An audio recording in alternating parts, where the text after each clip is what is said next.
The fluorescent lights hummed overhead in Gold's Gym Venice Beach, casting harsh shadows across the iron jungle, where legends were born and egos were shattered. It was a Tuesday evening in March 1985, and the air hung thick with the metallic scent of sweat, chalk dust, and the kind of testosterone that could fuel a small city.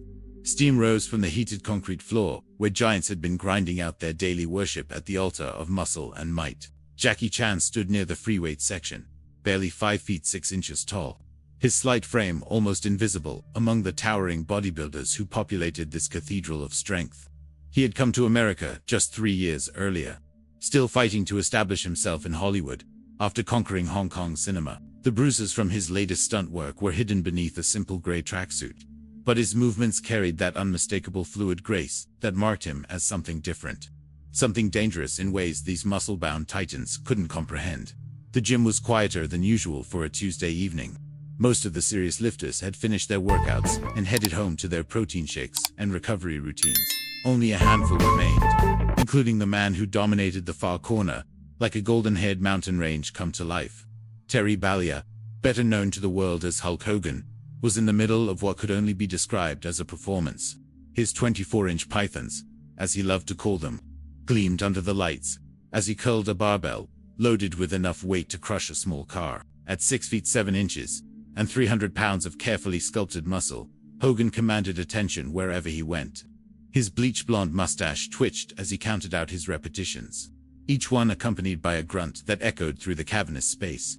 Jackie had been quietly working through his own routine, a combination of traditional weightlifting and the flowing movements that had made him famous. His exercises looked almost like a dance compared to the brutal, mechanical precision of the bodybuilders around him, where they sought to isolate and punish individual muscle groups.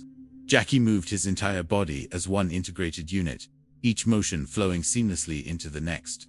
The contrast was not lost on the handful of gym regulars who had noticed the small Asian man moving through his workout, with the quiet confidence of someone who had nothing to prove. They had seen him here before, always polite, always focused, never causing trouble or seeking attention.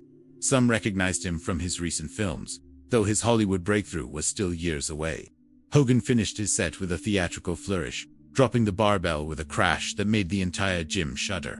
He flexed his massive arms, admiring his reflection in the mirror-covered wall that ran the length of the freeweight area. His eyes, pale blue and predatory, scanned the gym with the casual dominance of an apex predator surveying his territory.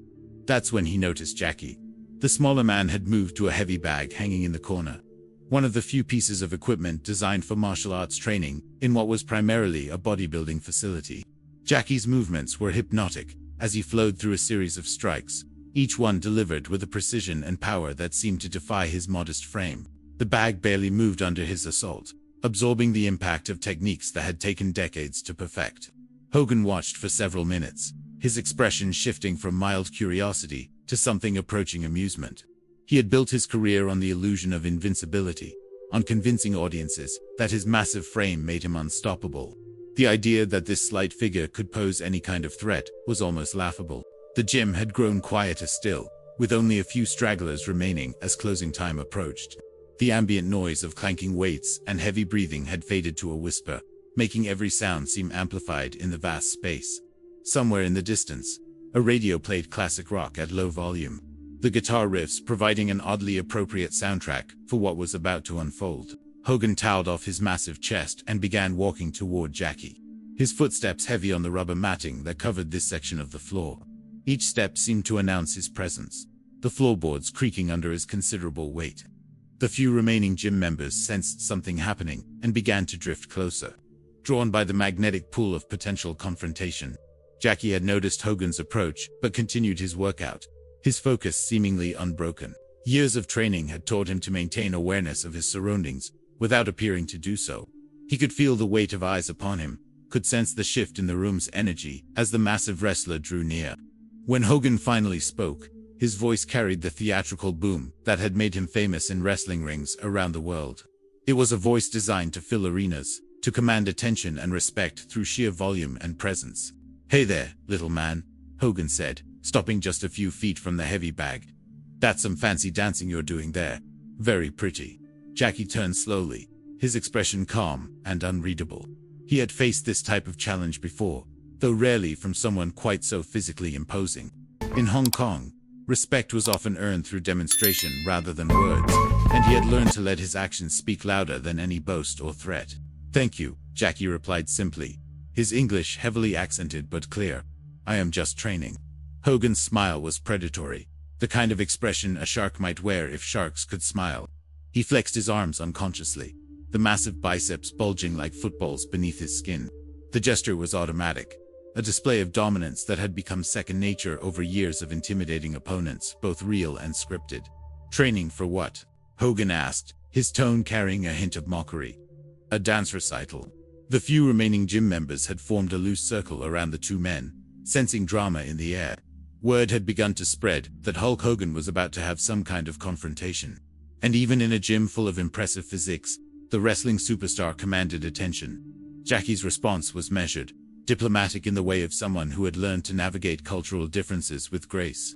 "I train for movies," he said. "Action movies. I do my own stunts."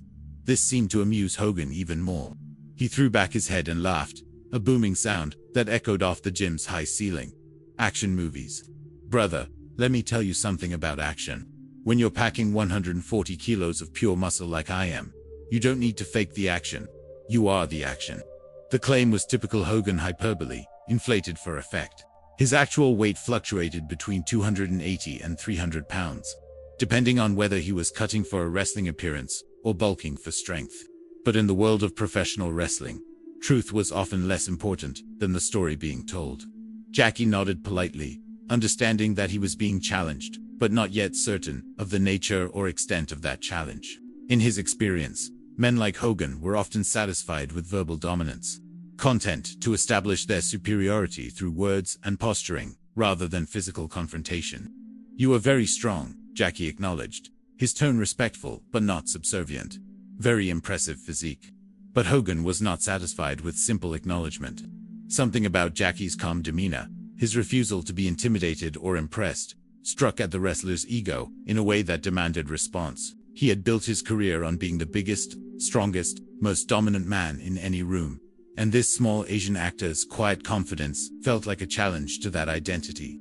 "Strong doesn't even begin to cover it, brother," Hogan continued, his voice growing louder and more theatrical.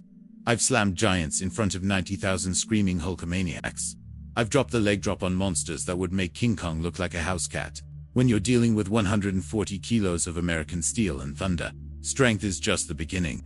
The small crowd had grown larger, drawn by Hogan's increasingly animated performance.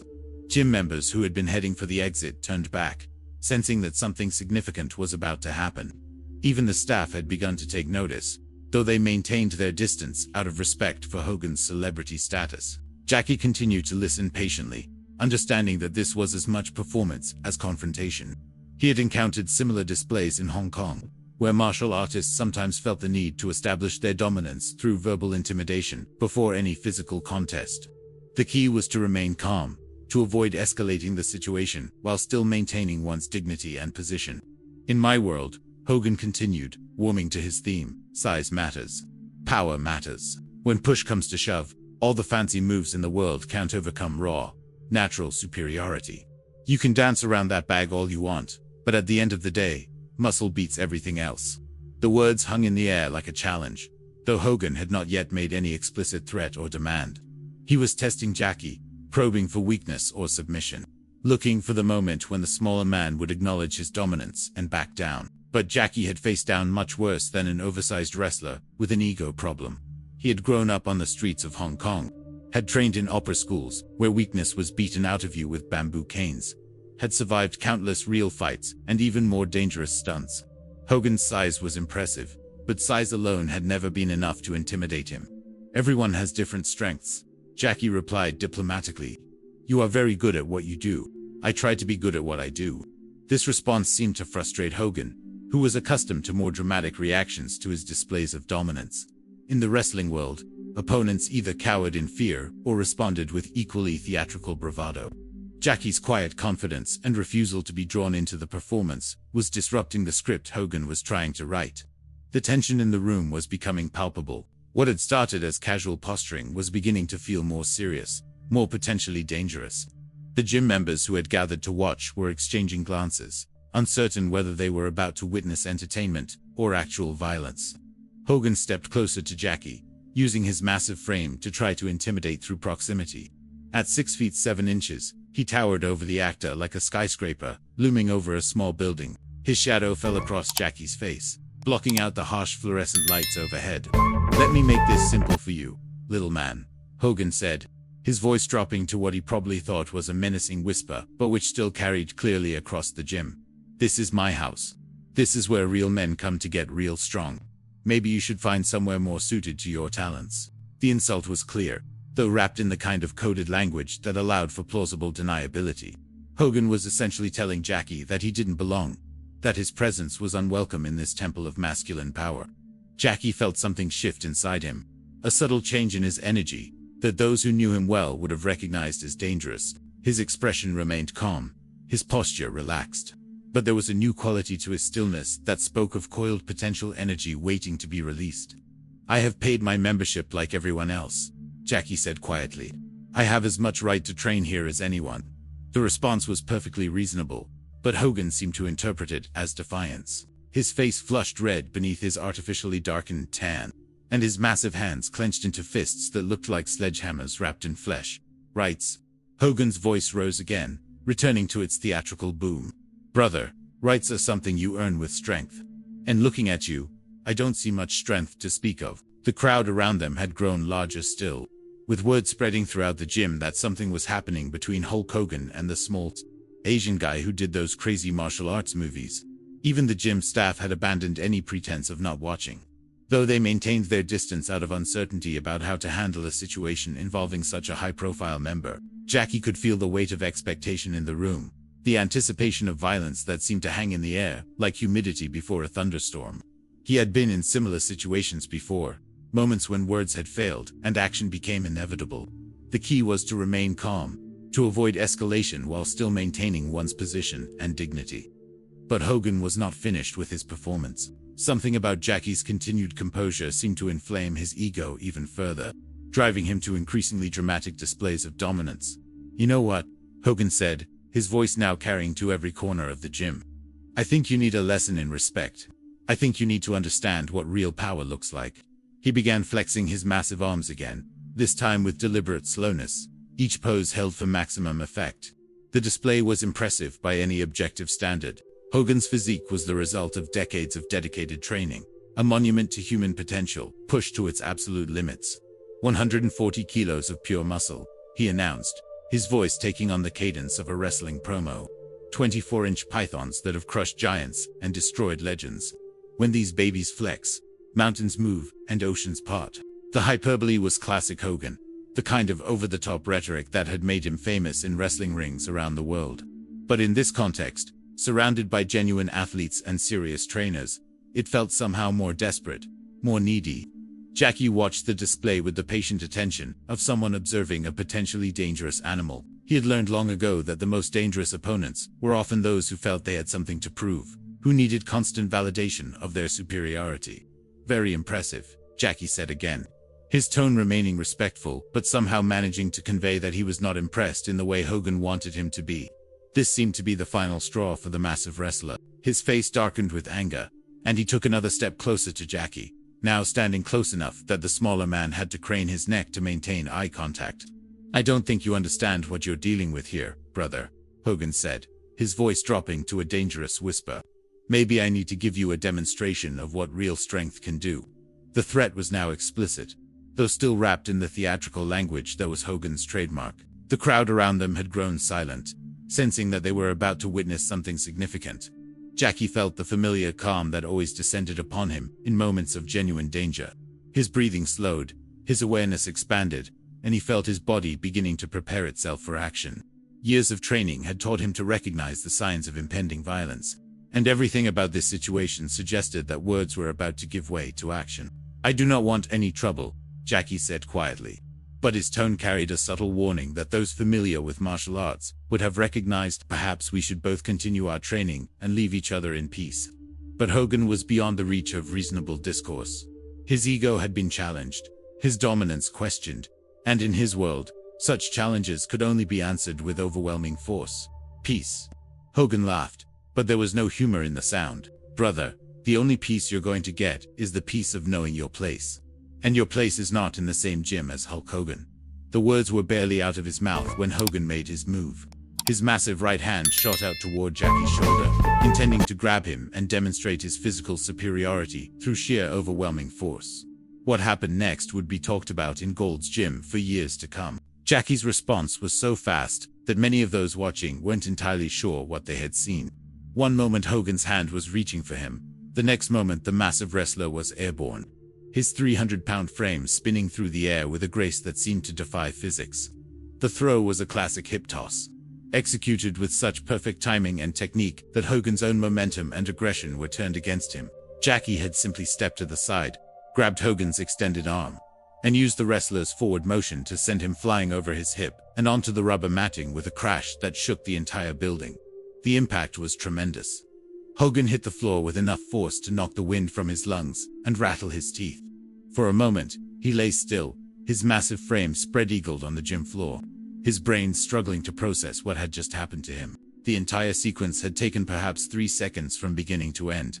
The gym had fallen completely silent, except for the sound of Hogan's labored breathing and the faint hum of the fluorescent lights overhead. The crowd of onlookers stood frozen, their minds struggling to process what they had just witnessed. Jackie stood calmly beside the fallen wrestler, his posture relaxed, his breathing normal. He looked down at Hogan with an expression of mild concern, as if he were checking on someone who had simply tripped and fallen, rather than someone he had just thrown across the room. "Are you hurt?" Jackie asked politely, extending his hand to help Hogan to his feet. The question seemed to snap Hogan out of his dazed state. His face flushed an even deeper red as the full humiliation of his position became clear to him. He had been thrown like a child by someone a third his size, in front of an audience, in what he considered his own domain. Hogan slapped Jackie's offered hand away and struggled to his feet, his massive frame moving with less grace than usual. His eyes blazed with a mixture of anger and disbelief as he faced the smaller man who had just made him look foolish. "Lucky shot," Hogan growled, his voice hoarse from having the wind knocked out of him. That was just a lucky shot. But even as he said the words, there was uncertainty in his voice. What he had experienced had not felt like luck. It had felt like encountering a force of nature, like being caught in a tornado or earthquake that had picked him up and deposited him elsewhere with casual indifference. Jackie remained calm, his hands at his sides, his posture non-threatening despite what had just occurred. "I am sorry," he said simply. "You reached for me, and I reacted. It was reflex." The apology only seemed to inflame Hogan's anger further. In his world, dominance was everything, and being defeated and then apologized to was perhaps the ultimate humiliation. "Reflex." Hogan's voice rose to a roar. "I'll show you reflex." He charged forward again, this time with both hands extended, intending to grab Jackie in a bear hug and use his superior size and strength to crush him into submission. Jackie's response was even faster this time. He ducked under Hogan's grasping arms, grabbed the wrestler's right wrist, and executed a perfect shoulder throw that sent the massive man flying even further than before. Hogan's body described a perfect arc through the air before crashing into a rack of dumbbells with a sound like thunder. The impact scattered weights across the floor, and Hogan lay among them like a fallen giant, his chest heaving as he struggled to catch his breath. This time, the throat had taken perhaps 2 seconds from initiation to completion. The crowd of onlookers had grown larger, with people emerging from the locker rooms and other areas of the gym to see what was causing the commotion. Word was spreading that someone was throwing Hulk Hogan around like a rag doll, and the sheer impossibility of such a thing was drawing spectators like moths to a flame. Jackie stood calmly in the center of the chaos, seemingly unaffected by what he had just done. His breathing remained normal, his posture relaxed, as if throwing 300-pound men across rooms was simply part of his regular workout routine. Hogan struggled to his feet again, but this time his movements were slower, more cautious. The second throw had been even more devastating than the first, and he was beginning to understand that he was dealing with something beyond his experience or comprehension. "What the hell are you?" Hogan gasped, his voice no longer carrying its earlier theatrical boom. Jackie's response was gentle, almost apologetic. "I am just a man who has trained very hard for many years. I do not wish to hurt you. Please, let us end this now." But Hogan's pride would not allow him to back down, even in the face of overwhelming evidence that he was outmatched. He had built his entire identity around being the strongest, most dominant force in any room. And accepting defeat from someone like Jackie would mean abandoning everything he believed about himself. "This isn't over," Hogan snarled, wiping blood from a cut on his lip. "Nobody does this to Hulk Hogan. Nobody."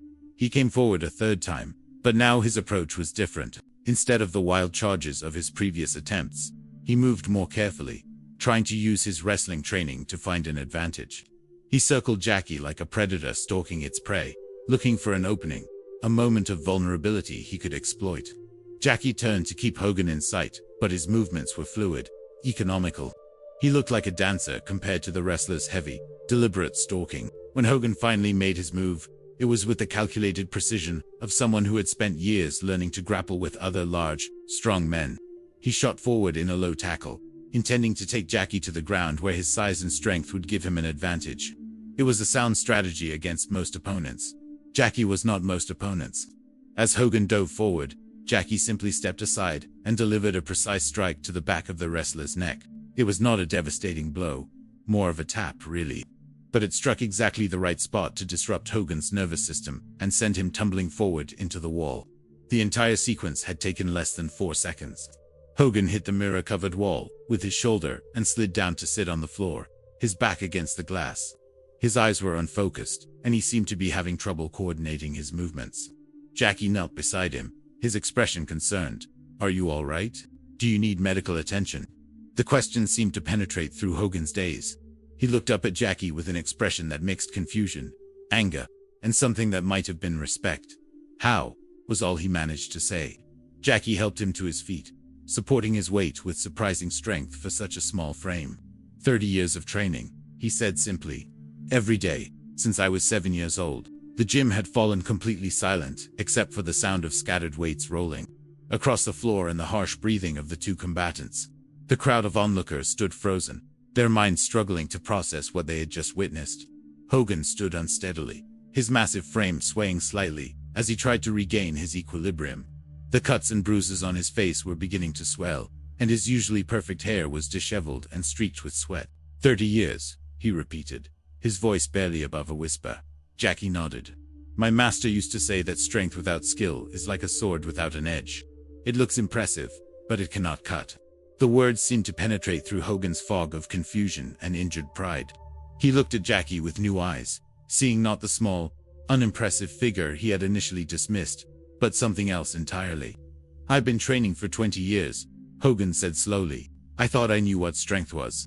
Jackie's expression was compassionate, understanding. "You are very strong. Your body is impressive, your dedication obvious. But strength comes in many forms. What I have learned is different from what you have learned, but that does not make either one wrong." The crowd around them was beginning to disperse, sensing that the confrontation was over. Some lingered to get a better look at Jackie, curious about this small man who had just accomplished the impossible. Hogan straightened up, some of his natural dignity returning despite his disheveled appearance. He extended his hand to Jackie, and this time there was no aggression in the gesture. "I owe you an apology," he said, his voice carrying none of its earlier theatrical boom. "I was out of line." Jackie accepted the handshake with a slight bow, a gesture of respect that seemed to surprise Hogan. "No apology necessary. We are both here to train, to improve ourselves. That is something to respect." As they shook hands, Hogan seemed to truly see Jackie for the first time. Gone was the dismissive arrogance, replaced by something approaching awe. "Those moves," Hogan said. "Where did you learn to do that?" Jackie smiled, and for the first time since the confrontation began, he seemed completely relaxed. "Hong Kong. Opera school first, then martial arts, then movies. Always learning, always training." "Opera school." Hogan's eyebrows rose in surprise. "Peking opera. Very hard training. Acrobatics, fighting, acting, singing, everything together. They teach you that your body is an instrument, and like any instrument, it must be tuned and practiced every day." Hogan nodded slowly, beginning to understand. "And the fighting? That wasn't just movie stuff." Jackie's smile faded slightly. "No, not just movies. Real training, real discipline. In Hong Kong, if you cannot fight, you cannot eat. The streets teach you quickly." The two men stood together in the now quiet gym, an unlikely pair united by their shared dedication to physical excellence despite the vast differences in their approaches and philosophies. "I've got to ask," Hogan said, his curiosity overcoming his embarrassment. How fast was that? The whole thing, I mean. Jackie considered the question seriously. Perhaps 9 seconds total. But speed is not the most important thing. Understanding is more important. Timing, balance, using force efficiently. 9 seconds, Hogan repeated, shaking his head in amazement. I've had wrestling matches that lasted 30 minutes, and I never felt as helpless as I did in those 9 seconds. Wrestling is different, Jackie acknowledged. Wrestling has rules, structure. What I do has no rules, except to survive and protect. Very different training, very different purpose. Hogan looked around the gym, seeing it with new eyes. The weights and machines that had always represented the pinnacle of physical development suddenly seemed limited, one-dimensional. Would you, he began hesitantly, would you be willing to teach me some of what you know? Jackie's face lit up with genuine pleasure. Of course, but it will be very different from what you are used to. Not just muscle, but mind and spirit together. Are you prepared for that? Hogan nodded slowly. After tonight, I'm prepared to learn that I don't know as much as I thought I did. And so began an unlikely friendship between two men who could not have been more different in their approaches to physical excellence. Over the following months, Hogan would learn that true strength came not from the size of one's muscles, but from the integration of body, mind, and spirit in pursuit of a common goal. Jackie, for his part, gained a new respect for the dedication and discipline required to build and maintain a physique like Hogan's. He learned that beneath the theatrical bluster was a man genuinely committed to excellence. Even if his definition of that excellence had been somewhat narrow, the story of their encounter would spread throughout Hollywood and beyond, becoming legend in gyms and dojos around the world. It became a tale told to young martial artists about the importance of humility, and to bodybuilders about the limitations of pure physical strength. But perhaps the most important lesson was one that both men learned together, that true mastery, whether in martial arts or any other discipline, requires not just physical skill but wisdom, humility, and the willingness to continue learning no matter how accomplished one becomes. Years later, when both men had achieved even greater fame and success, they would look back on that evening in Gold's Gym as a turning point in their understanding of what it truly meant to be strong. For Jackie, it was a reminder that size and bluster often masked insecurity, and that true confidence came from within. For Hogan, it was the beginning of a journey toward a more complete understanding of human potential. The 9 seconds that changed everything had taught them both that the greatest victories are not won over others, but over the limitations we place on ourselves.